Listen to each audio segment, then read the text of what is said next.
Well, hello and welcome to another Wine Steward video, and welcome to a train wreck of an office. I think some people like clutter, and I'm probably one of those people. If I cleaned this place up and got it organized, I wouldn't know where I was. So, kind of happy in here with all these bottles and stacks of paper. Anyway, we're in the office, not a very romantic or amazing looking background, but it's more about this. Boom. This is a wine that we just chose for one of your 7 wine clubs. Yes, if you're the member of our Pacific Coast Wine Club that utilizes wines from California and occasionally Oregon and frequently Washington State, I am predicting with great conviction that you're going to like this red wine from Washington State. So I'm going to send an email in just a minute to its vendor and say, you nailed it, on behalf of our wine club members. A beautiful red wine from Washington State. I won't even identify it right now. We have other things to talk about. The main thing to talk about is that today is Wednesday, and in just a few days, meaning Sunday, we're going to have a walk-around event at the Wine Steward. In other words, the store will be closed for business, but you lucky few will be admitted to walk around upstairs and downstairs and enjoy sips of Spanish wine, all Spain, all late afternoon long. Late afternoon. We're starting this thing at 4 o'clock. We'll go until about 6 o'clock. We'll have about 6 different tables set up, each showing a good 3 or 4, maybe 5 wines. So plenty of Spain will be available to you in bubbly form, white form, red wine form, maybe a sherry, maybe, who knows, a vermouth. Anyway, Spain will be happening in wine form and in paella form, because yes, our very own Eric Edgar will be back making paella. The main announcement, the adjustment or the augmentation to last week's announcement about this event is that Eric has decided to make a vegan paella. So there will be 2 paellas that are anything but vegan for some of us, and then for the others of us who perhaps say, well, we can't really go to that event because we can't eat the food. Well, you can this time. There will be a vegan category paella. All right, so that probably gets a few more of you to sign up. We do in fact have about 20 more positions available. Is that what you call them when you're walking around? Anyway, attendees. We would love to have 20 more attendees. We already have a good 40 something signed up, maybe almost 50. But let's get to a good number, like 60 or 70 people enjoying Spanish wine and Eric's paella, including vegan paella. I might even try it. Nothing against that. So per that, let's just talk briefly about 3 of the wines that we're going to show. At one of the tables, we're going to show 3 wines from one winery in a place called Terra Alta. I'll just say Terra Alta. I can't roll my R's or something. No, Terra Alta is the site, the location south of Barcelona, if you want, for Herencia Altes. This is the producer of 3, actually more than that, but what we've chosen to bring in and show to you on Sunday are 3 different garnachas. What is garnacha? Well, perhaps slightly better known to you as Grenache. But the grape was born in Spain, so why shouldn't we be using the Spanish name for the grape after all? So, well, I'm kind of reversing myself here, but let's put this in front of you first. Are my little Spanish flags showing up? No, they don't make it. Oh well, I had this all figured out. This is garnacha, the red stuff. You know, garnacha is a red grape, at least historically, and garnacha is spelled a little bit differently here because we're in Catalonia, or Catalonia if you want, Spain, so the eastern part of Spain, where they think they're different, they talk a little different and so on. So the spelling's different for garnacha. Beautiful, brisk, I think no oak at all. That's lovely. We will be having that. Now, garnacha also has a deviation or a mutation, if you will, to another red grape. It's still garnacha related. It's a mutation, so same DNA, but it's tilted a little bit in a different direction The leaf looks a little bit different. The bottom of the leaf of this grapevine is downy, or has a little bit of silky hair on the bottom of the leaf of these particular grapevines. So this garnacha is called garnacha peluda. That very unromantically means hairy Grenache, but it is good, really beautiful wine, and a nice difference from this. So the cool thing will be for you who attend to try garnacha from two different clones, let's just say it that way, a garnacha. So this Herencia Altes Garnacha Peluda. Now, what is very, very special about this part of Spain, this part of the world of wine, is that Terra Alta, this location, was the host to another mutation of Grenache turning white. So sometime maybe hundreds of years ago, a farmer was walking through his or her vineyard and noticed that one of his red Grenache vines was all of a sudden growing white grapes. And that can happen, that does happen. Many grape varieties are unstable, genetically unstable, I guess might be the way to say it. And so this started happening in Terra Alta, Spain. So the cool thing is we're going to represent this producer, Herencia Altes, not just 2, but 3 ways, including this beautiful Grenache Blanc, or Garnacha Blanca. All right, so we're going to have this as well. This has been in the wine club in the past, but this is the brand new 2023 vintage that we're very eager to debut at this Sunday's event that we hope 20 more of you will sign up for. It's going to be delicious in food and wine way. So you'll be able to traverse upstairs and downstairs and enjoy wine and some food. I'm going to make some tortilla española for it.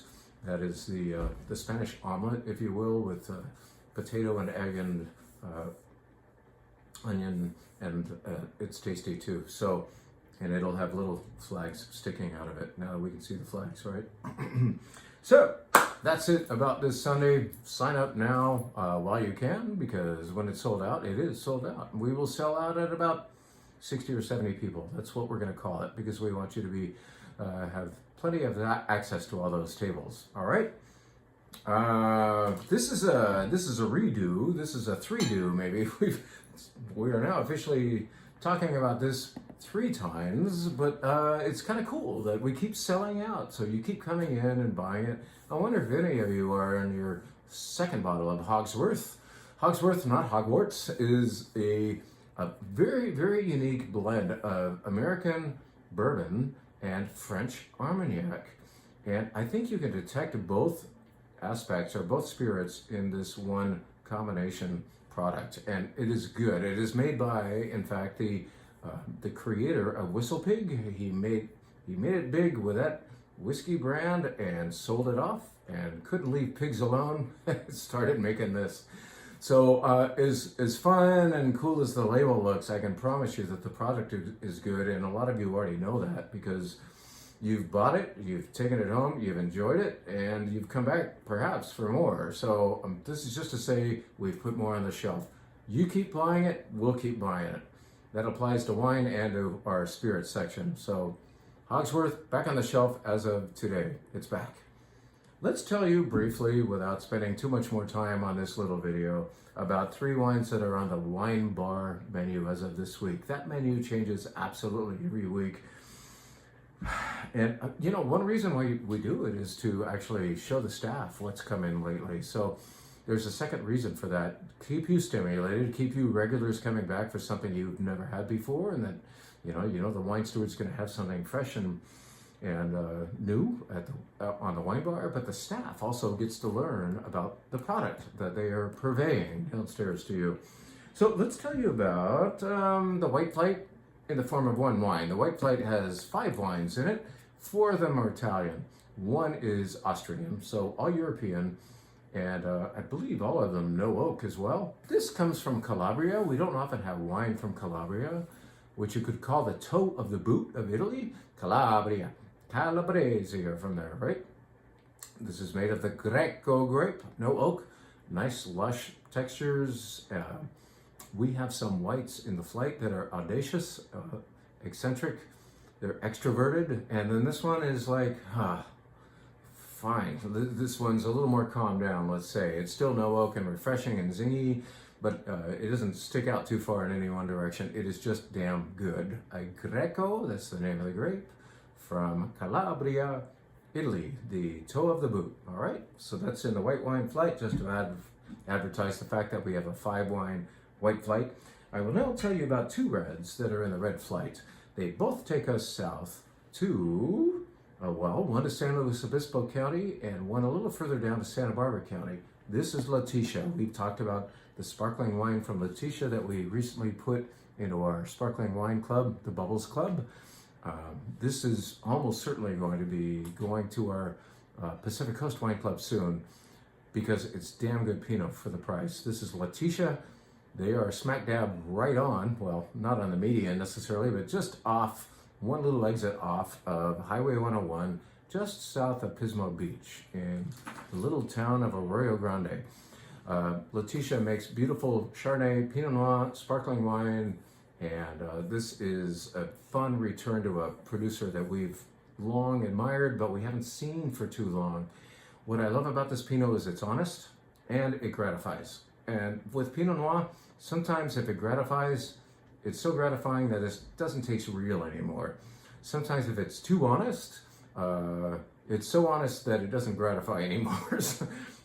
This has beautiful fruit. It's poised. It's in balance. It's very nice wine that you can pour for the crowd. And if you're a Pinot Noir advocate, you will say, yeah, that's real. That's not fixed up. That's not made in a Willy Wonka chocolate factory. This is Leticia Pinot Noir that is available on the shelf downstairs after a very long time of not being there, and it's also on our wine bar menu.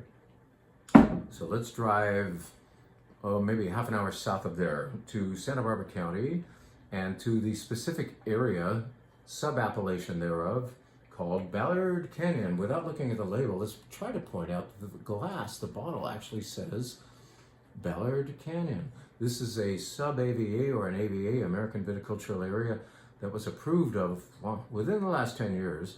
And this producer, Stoltman, had a lot to do with that happening. Stoltman is located as a vineyard, a beautiful vineyard, in Ballard Canyon. Where is Ballard Canyon? Well, you don't see it from the freeway.